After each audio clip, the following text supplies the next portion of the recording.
하나님, 어제도 많은 이들이 코로나 감염병에 확진이 되었습니다. 매일 5만 명이 넘는 환자들이 발생하고 있습니다.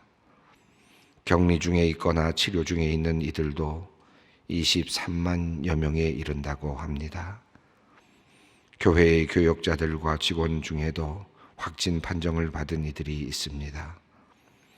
참 어수선한 시간을 보내고 있습니다.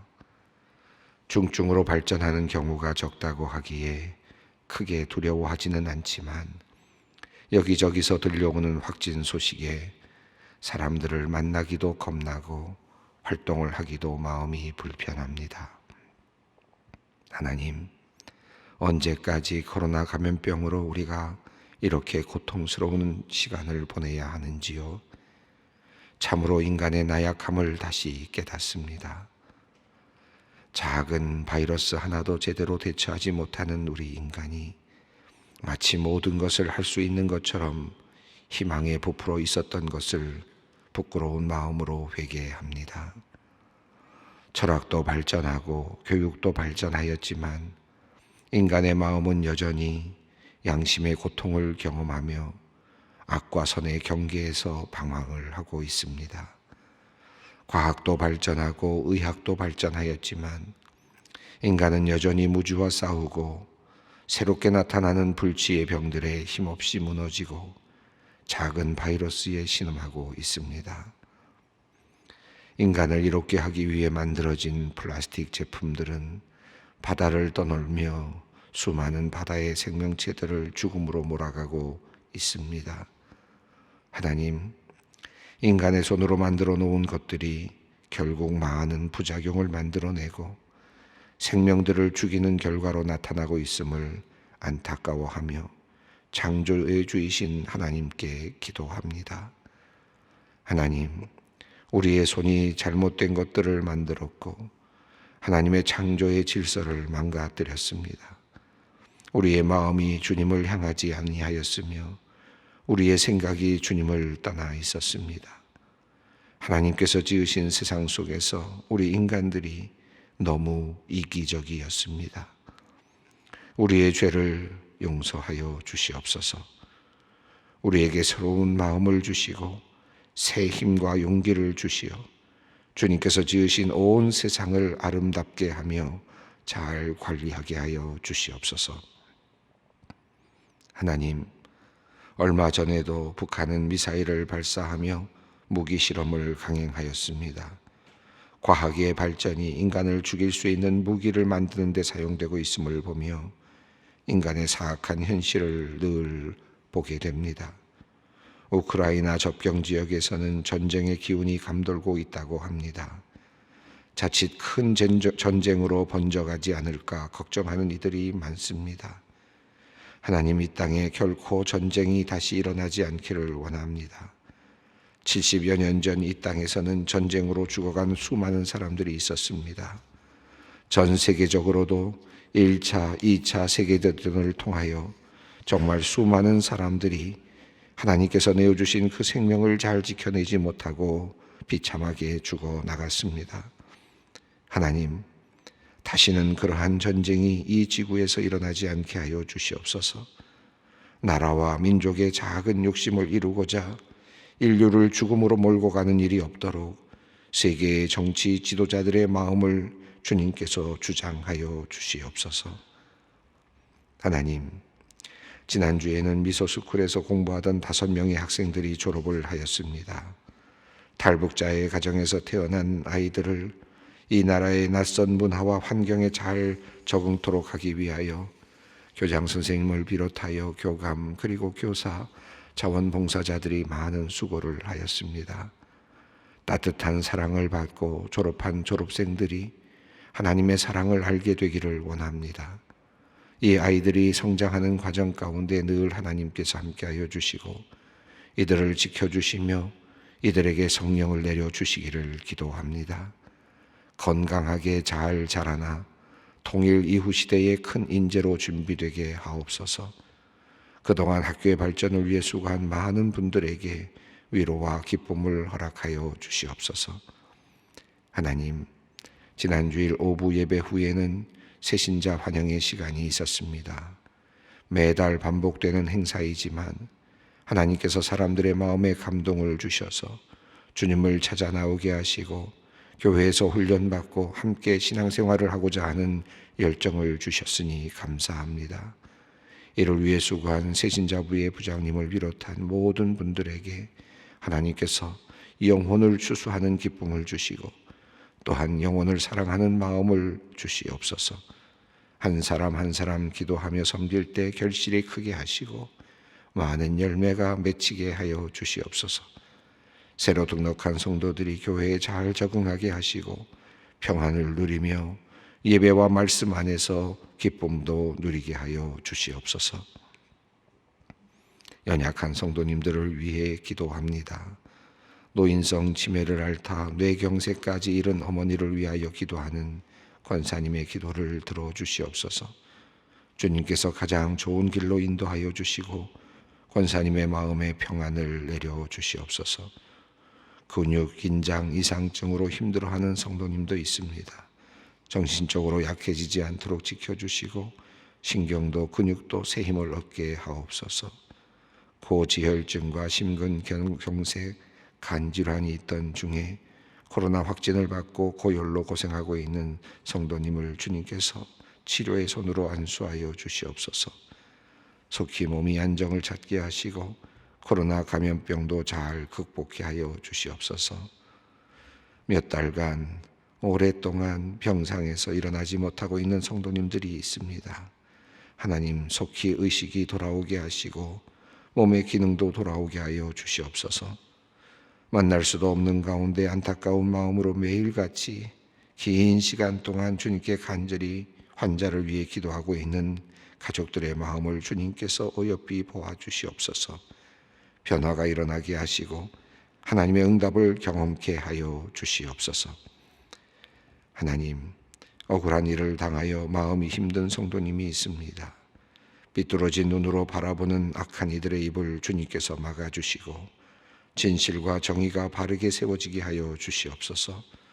억울함은 풀리게 하시고 도리어 이러한 일을 통하여 더욱 몸도 마음도 일도 회사도 가정도 단단해지게 하여 주시옵소서. 주님의 말씀을 사모하며 말씀의 자리로 나아갑니다. 오늘도 성령께서 함께 하여 주시고 주님의 음성 듣게 하여 주시옵소서. 예수님의 이름으로 기도드리옵나이다. 아멘.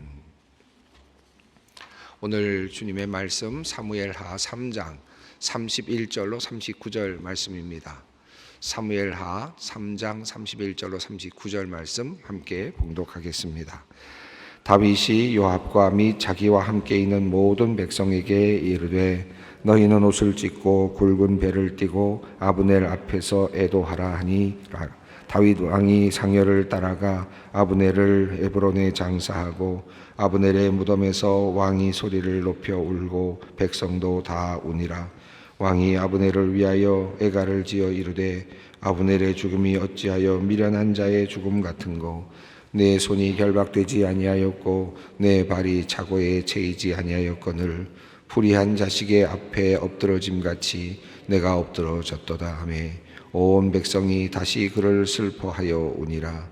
석양의 뭇 백성이 나와 다윗에게 음식을 권하니 다윗이 맹세하여 이르되 만일 내가 해지기 전에 떡이나 다른 모든 것을 맛보면 하나님이 내게 벌 위에 벌을 내리심이 마땅하니라 하매 온 백성이 보고 기뻐하며 왕이 무슨 일을 하든지 무리가 다 기뻐하므로 이날에야 온 백성과 온 이스라엘이 내레 아들 아브넬을 죽인 것이 왕이 한 것이 아닌 줄 아니라. 왕이 그의 신복에게 이르되 오늘 이스라엘의 지도자여 큰 인물이 죽은 것을 알지 못하느냐. 내가 기름 부음을 받은 왕이 되었으나 오늘 약하여서 수라의 아들인 이 사람을 제어하기가 너무 어려우니 여호와는 악행한 자에게 그 악한 대로 갚으실지로다 하니라.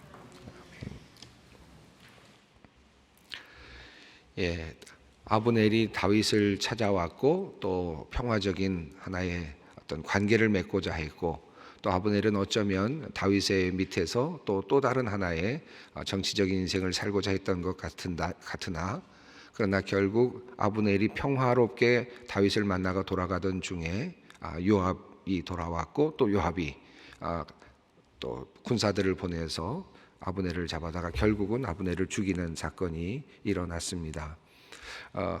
다윗은 아브넬을 평화롭게 이제 보냈고 또 그와 어떤 나름대로의 어떤 맺은 언약들이 있었던 것 같은데 그 언약이 이루어지지 못하였고 요압이 결국은 다윗의 명령을 사실은 어긴 것이죠. 다윗의 뜻을 어긴 상태에서 그 아브넬을 요압이 죽이게 되었습니다. 자, 이 사건이 일어난 다음의 이야기가 이제 오늘 본문 말씀입니다. 31절 말씀을 함께 봉독하겠습니다. 다윗이 요압과 및 자기와 함께 있는 모든 백성에게 이르되 너희는 옷을 찢고 굵은 배를 띠고 아브넬 앞에서 애도하라 하니라.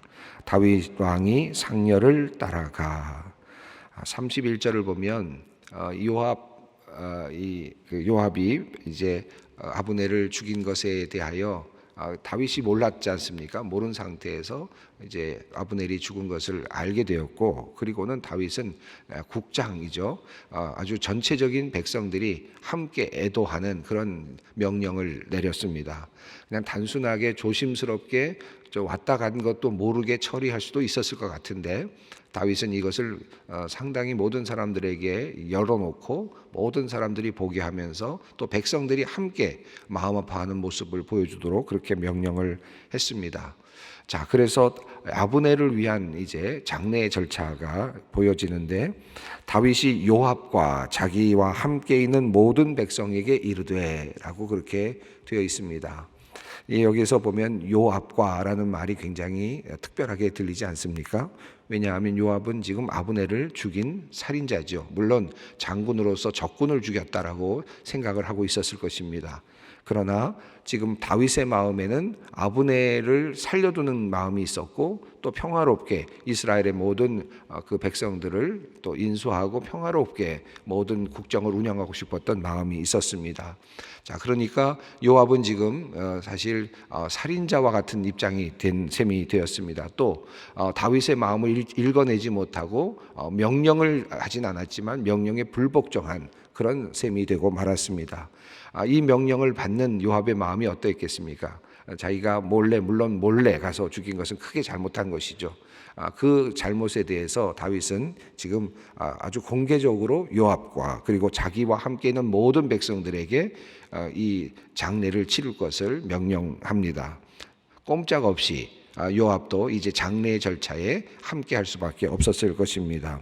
자, 모든 백성에게 이르면서 말하기를 너희는 옷을 찢고 굵은 배를 띠고 아브넬 앞에서 애도하라 이렇게 명령했습니다. 이것은 모든 백성에게 말했다는 말은 모든 백성들이 함께 어떤 민족적인 또는 국가적인 장례 절차에 들어갔다라는 의미겠습니다.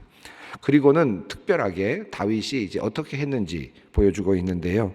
다윗 왕이 상렬을 따라갔다 이렇게 표현이 되어 있습니다. 그러니까 모든 백성들이 보는 앞에서 이제 장례 절차에 나타났고 또 그것을 집례했다라고도 볼 수 있겠습니다. 32절 말씀을 읽습니다. 아브넬을 헤브론에 장사하고 아브넬의 무덤에서 왕이 소리를 높여 울고 백성도 다 우니라.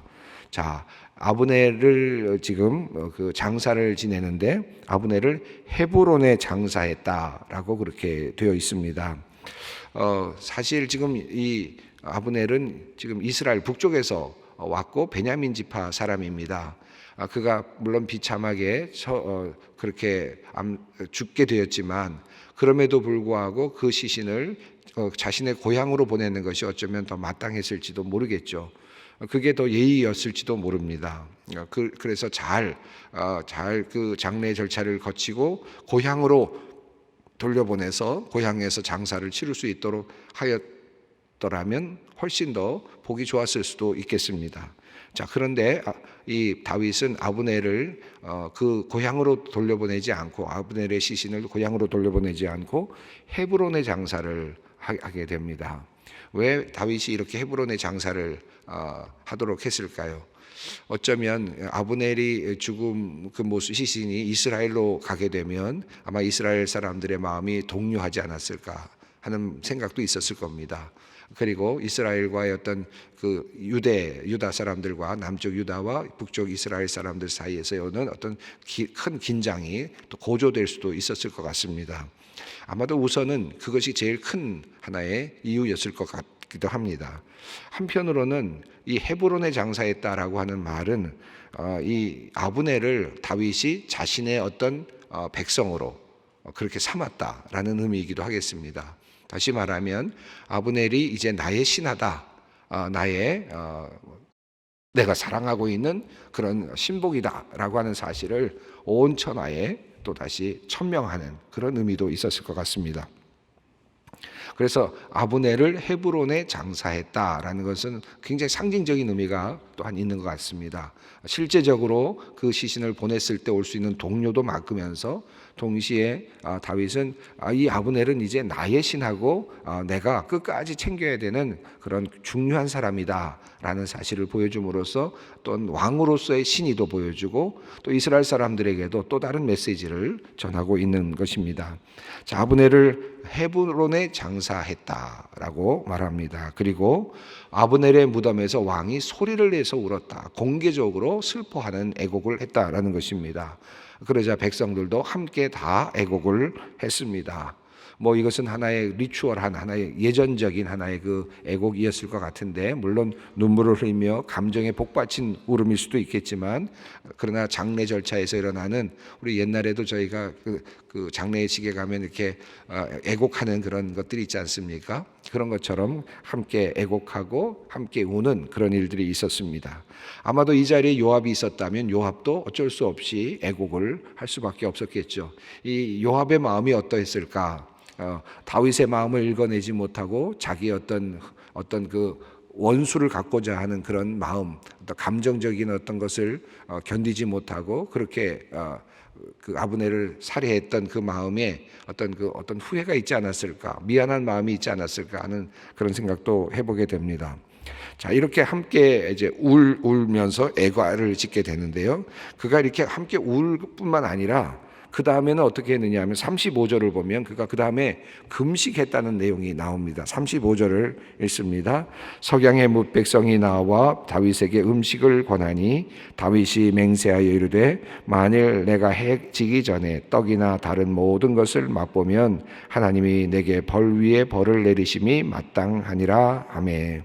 자, 이렇게 해서 하루 종일 아브넬의 장례 절차에 다윗이 함께 했다는 것을 보여주고 있고, 석양이 될 때까지 그가 장례식에 있었다는 것을 보여줍니다. 그리고 그동안에 아무것도 먹지 않았다는 것을 암시하고 있습니다. 그러자 사람들이 다윗에게 음식을 권했습니다. 그러자 다윗은 내가 해지기 전까지는 절대로 이 음식을 먹지 않겠다라고 그렇게 단언을 합니다. 다시 말하면 하루 종일 자기는 금식을 하며 이 장례 예식을 집례한다라고 하는 그런 뜻을 보여주고 있습니다. 자, 이 모든 백성들 앞에서 다윗은 지금 아브넬의 죽음을 애도하였을 뿐만 아니라 그 죽음의 가치를 크게 그렇게 여기면서 함께 따라갔고 함께 장례 절차에 함께 했고 그리고 함께 울고 함께 장사하고 또 그날 금식까지 하는 모습을 보여주고 있습니다.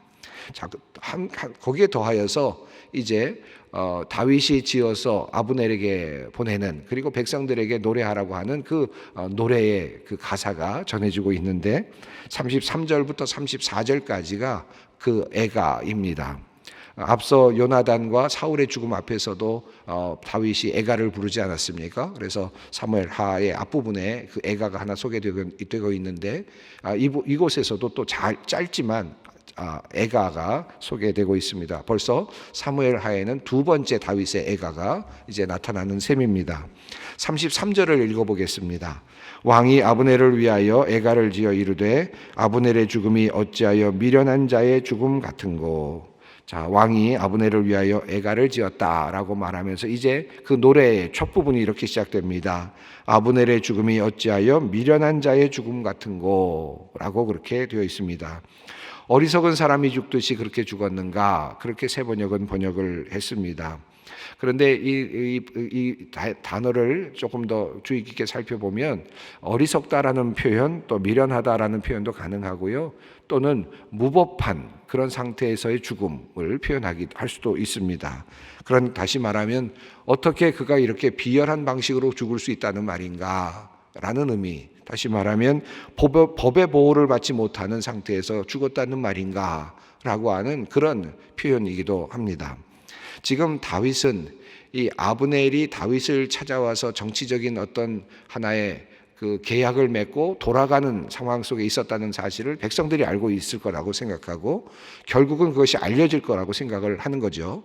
그랬을 때 그가 여기 왔다가 좋은 계약을 맺고 평화롭게 돌아가다가 결국은 암살되었다라고 하는 것이 알려지게 된다면 아마도 이스라엘 사람들을 뿐만 아니라 북쪽에 있는 이스보셋의 왕국에 있는 그런 백성들뿐만 아니라 유다의 사람들조차도 다윗의 백성들조차도 아마 다윗의 어떤 지도력에 대해서 의심을 했을 것입니다. 아마도 이와 같은 것에 어떤 그 마음이 많이 쓰였던 것 같아요. 그래서 지금 다윗 왕은 이렇게 무법하게 그가 어떻게 죽을 수 있단 말인가라고 그렇게 애통을 하고 있습니다. 그리고 34절이 그 부분을 조금 더 자세하게 풀어내고 있습니다. 34절을 읽습니다. 내 손이 결박되지 아니하였고 내 발이 착고에 채이지 아니하였거늘 불의한 자식의 앞에 엎드러짐 같이 내가 엎드러졌도다 하매 온 백성이 다시 그를 슬퍼하여 우니라. 여기에서 내 손이 결박되지 않았고 내 발이 착고에 채이지 않았다. 네가 죄인의 모습이 아니었고 또 내가 너를 죄인의 모습으로 다루지 않았고 더 나아가서 내가 너를 어떤 무력적으로 상대하지 않았다라는 것을 암시하고 있습니다. 자, 그러나 어떻게 되었습니까? 불의한 자식의 앞에 엎드러짐 같이 이렇게 되어 있습니다. 그래서 이 아브넬의 죽음이 자신이 죽인 죽음이 아니라 자신의 명령을 통해서 주어진 죽음이 아니라 어떤 불의한 자에 의해서 넘어진 것이다. 그러니까 다윗의 마음이 아니었다. 다윗의 어떤 뜻이 아니었다라는 것을 보다 더 분명하게 지금 알려주고 있습니다. 이 노래 자체가 그렇게 알려주고 있죠. 불의한 자식의 앞에 엎드러짐 같이. 그러니까 만약에 다윗이 죽었다면 자기 자신을 불의한 자라고 말하는 셈이 되는 것이죠. 그러니까 내가 만약에 죽였다면 나는 불의한 자다라고 하는 것을 스스로 말하는 것입니다. 그러니까 이 말은 다른 말로 표현하면 내가 죽이지 않았다. 나의 명령에 의해서 이루어진 것이 아니다라고 하는 사실을 천명하고 있는 것입니다. 자, 이렇게 그는 지금 애가를 지어서 안타까워하면서 또 모든 국민들이 보는 앞에서 장례 예식을 치르고 또 내가 금식을 한다라는 모습도 사람들에게 보여주고 있습니다.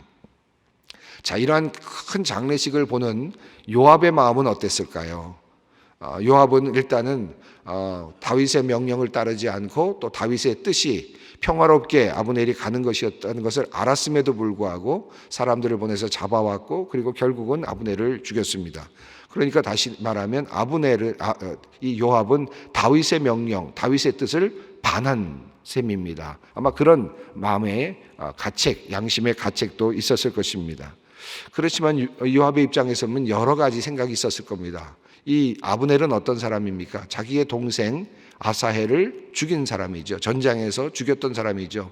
그리고 한때는 아브넬이 쫓기고 그리고 요압과 그리고 형제들이 함께 그를 쫓아가던 때가 있었고 그런 와중에서 아사헬이 그만 전사했습니다. 자기의 동생이 전사를 한 겁니다. 물론 부당한 죽음이지만 그러나 아브넬의 죽음을 이 정도까지 애통해야 되는가? 어떻게 이렇게까지 애통해야 하는가라고 하는 마음도 있었을 겁니다. 왜냐하면 나의 동생을 죽인 그런 아브넬을 내가 처단한 것인데 왜 이렇게까지 해야 되는가라고 하는 또 다른 마음이 있었겠죠. 왜 요압의 마음은 이해하지 못하는가라고 하는 그런 생각도 아마 요압에게는 있었을 것입니다. 자, 그런데 그럼에도 불구하고 다윗이 이렇게 한 데에는 큰 이유가 있었습니다. 그 이유가 36절 이후에 잘 소개되고 있습니다. 온 백성이 보고 기뻐하며 왕이 무슨 일을 하든지 무리가 다 기뻐하므로. 자, 이 모든 것을 보고 나서 모든 백성들이 이제 어떤 결과에 이르게 되었는지를 설명합니다. 온 백성이 보았다라고 되어 있는데 모든 백성들이 그것을 이제 보고 알게 되었다, 깨닫게 되었다라는 그런 의미입니다. 상황을 깨닫게 됐다는 뜻이겠죠. 그래서 온 백성이 이제 어떤 상황이 된 것인지, 이게 다윗이 지금 죽이려고 한 것이 아니라는 사실을 정확하게 이해하게 됐다는 뜻도 함께 포함합니다. 온 백성들이 이 상황을 잘 알게 되었다. 그리고 기뻐하며 왕이 무슨 일을 하든지 무리가 다 기뻐했다. 왕이 그들 앞에서 행하는 모든 것들이 그들에게는 기쁨이 되었다. 복이 좋았다. 라고 그렇게 백성들의 마음에서 지금 이 성경이 쓰여져 있습니다. 그러니까 백성들의 마음에서 볼 때는 이스라엘 백성과 이스라엘 이스보셋의 그 군사들과 그리고 남쪽에 있는 유다 군사들이 같은 민족인데 같은 지파, 그 한 아버지 아래서 태어난 그런 족속들인데 서로 싸우는 것이 마음에 좋지 않았죠. 이 마음이 이제 백성들의 사실은 마음이었죠. 지금 왕이 둘이 있을 뿐이지 실질적으로는 서로 같은 백성이죠. 자, 그런 마음이 백성들의 마음이 읽힌 겁니다. 그래서 백성들의 마음은 그래, 우리가 싸우지 않고 이렇게 서로를 위하는 것이 참 좋구나. 그 백성들의 마음이 열린 거죠. 자, 이 백성들의 마음이 이제 다윗에게 다가가고 있는 것입니다. 37절 말씀입니다. 이날에야 온 백성과 온 이스라엘이 넬의 아들 아브넬을 죽인 것이 왕이 한 것이 아닌 줄을 아니라. 왕이 그렇게 한 것이 아니구나라는 사실을 알게 되었다라는 것입니다. 이 다윗 왕이 이런 일을 하지 않았다는 것을 알게 되었다는 것은 어떤 의미 있겠습니까? 우선 유다의 백성들에게는 우리가 섬기는 왕, 이 다윗은 그렇게 비열하게 자신의 이익을 얻기 위해서 수단과 방법을 가리는 그런 왕이 아니구나 라는 사실을 사람들에게 이제 알려주는 그런 효과가 있었을 것이고, 또 이스보셋 왕을 섬기는 이스라엘 백성들에게는 하나의 다윗 왕에게 가는 것이 더 안전하겠구나라고 하는, 다윗 왕은 우리도 한 백성으로 여겨주고 있구나라고 하는 마음을 열 수 있는 그런 기회를 주었다고 할 수 있겠습니다. 38절 말씀을 읽습니다. 왕이 그의 신복에게 이르되 오늘 이스라엘의 지도자여 큰 인물이 죽은 것을 알지 못하느냐. 39절입니다. 내가 기름 부음을 받은 왕이 되었으나 오늘 약하여서 스루야의 아들인 이 사람들을 제어하기가 너무 어려우니 여호와는 악행한 자에게 그 악한 대로 갚으실지로다 하니라. 그리고 나서 다윗은 말합니다. 내가 지금 기름 부음 받은 왕이 되었지만 그럼에도 불구하고 내가 약하다. 내 마음대로 하기가 어렵다라고 말하면서 스루야의 아들인, 여기서 요압이죠. 아비새와 요압과 그 아사헬이었는데 그들을 향한 그 안타까운 마음을 지금 적고 있습니다. 그리고 다윗은 말합니다. 이 악행을 행한 자에게 하나님께서 갚아주시기를 바란다. 하나님께 이제 그들의 운명을 맡기고 있습니다. 마음에 들지 않는다는 이야기고, 그리고 또 그들 마음대로 전행을 지금 하고 있는, 다윗의 뜻을 따르지 않고 다른 길로 가고 있는 그 요압에 대한 하나의 경고이기도 하고 안타까운 마음이기도 하겠습니다. 나중에 이 솔로몬에게 다윗이 유언을 할 때 이 부분을 좀 이야기하는 부분이 있습니다. 열왕기상 2장 5절부터 6절인데요. 마지막으로 이 부분을 한번 읽어보겠습니다. 함께 읽겠습니다. 스루야의 아들 요압이 내게 행한 일, 곧 이스라엘 군대의 두 사령관 넬의 아들 아브넬과 예델의 아들 아마사에게 행한 일을 내가 알거니와 그가 그들을 죽여 태평 시대에 전쟁의 피를 흘리고 전쟁의 피를 자기의 허리에 띤 띠와 발에 신은 신에 묻혔으니 내 지혜대로 행하여 그의 백발이 평안히 스올에 내려가지 못하게 하라. 이 말씀이 무슨 뜻이겠습니까? 다윗은 후에 솔로몬에게 이렇게 얘기합니다. 태평의 시대에 피를 흘리게 했다. 지금 다윗은 태평의 시대로 가기를 원했거든요. 그런데 지금 요압은 피를 흘리게 함으로써 전쟁의 시대로 다시 돌이키려고 했던 것이죠. 그래서 지금 솔로몬에게 자기 아들에게 이야기합니다. 그러한 그런 망령에 사로잡히지 않기를 바라는 거죠. 그리고 평화로운 나라를 이끌어가기를 원하는 마음을 아들에게 알려주고 있습니다. 지금 다윗이 왜 아브넬의 이 장례를 이렇게까지 그렇게 중대하게 생각했는지를 알게 되는 대목입니다. 다윗은 평화, 그리고 이스라엘 백성들, 모든 백성들이 하나가 되는 것을 기대하고 그들을 그렇게 그들의 왕이 되기를 원하고 있었습니다. 예, 오늘 이 말씀을 우리 함께 기억하면서 우리 기도의 자리로 나아가겠습니다. 하늘에 계신 우리 아버지, 아버지의 이름을 거룩하게 하시며 아버지의 나라가 오게 하시며 아버지의 뜻이 하늘에서와 같이 땅에서도 이루어지게 하소서. 오늘 우리에게 일용할 양식을 주시고 우리가 우리에게 잘못한 사람을 용서하여 준 것 같이 우리 죄를 용서하여 주시고 우리를 시험에 빠지지 않게 하시고 악에서 구하소서. 나라와 권능과 영광이 영원히 아버지의 것입니다. 아멘.